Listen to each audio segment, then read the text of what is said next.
Good afternoon and welcome to my hobby bench.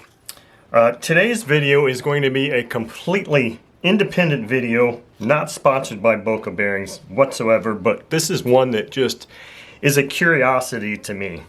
Now I've got two Boca products right here.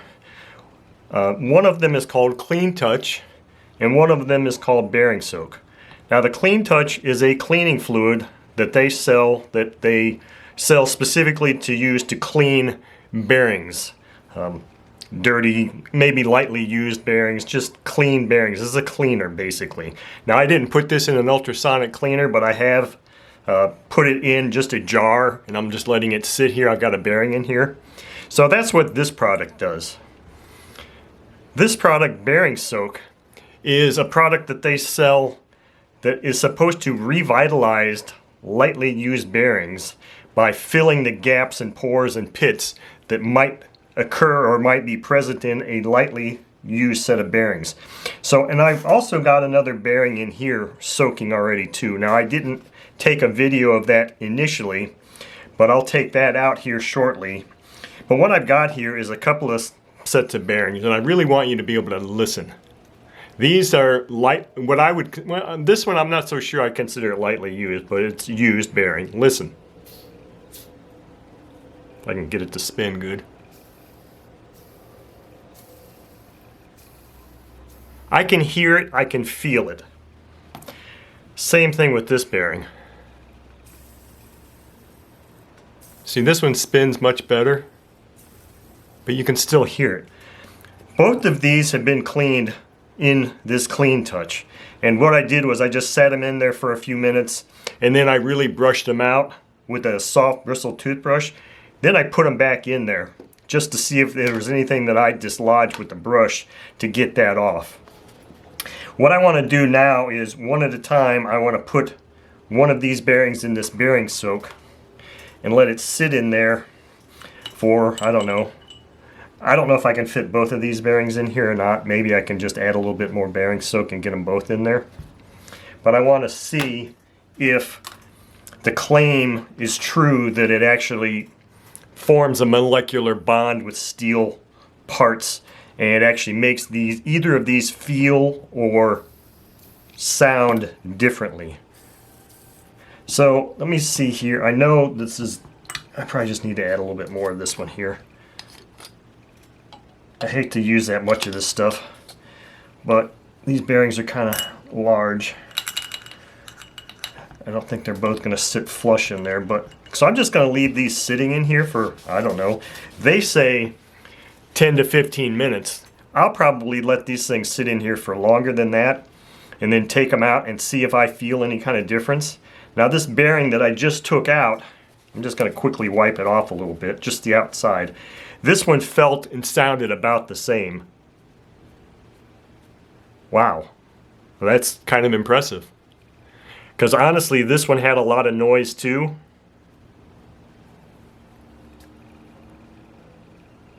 And I don't hear a thing.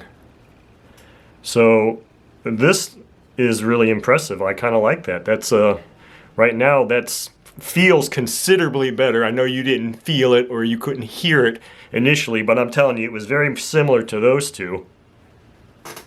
I can't hear a thing and it feels so much smoother. There's still a little bit of this stuff.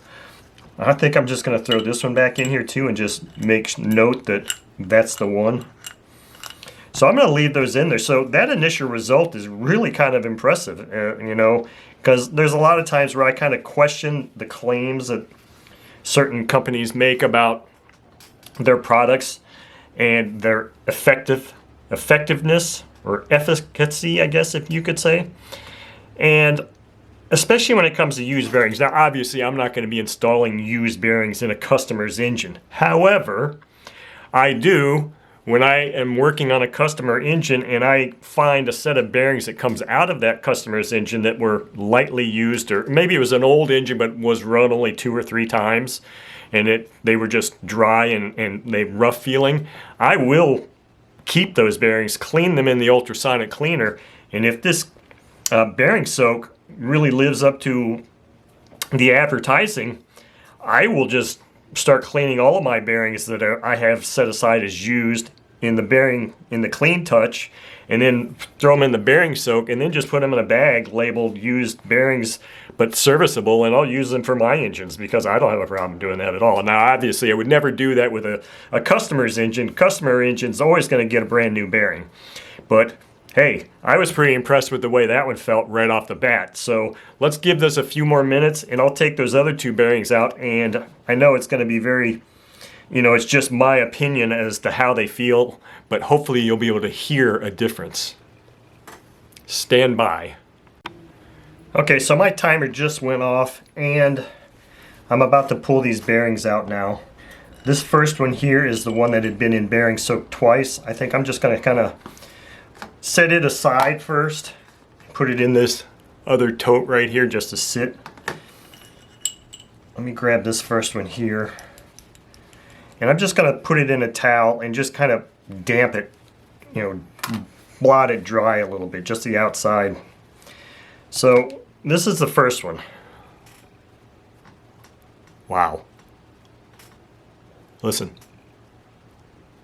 I hear nothing. It feels smooth as silk.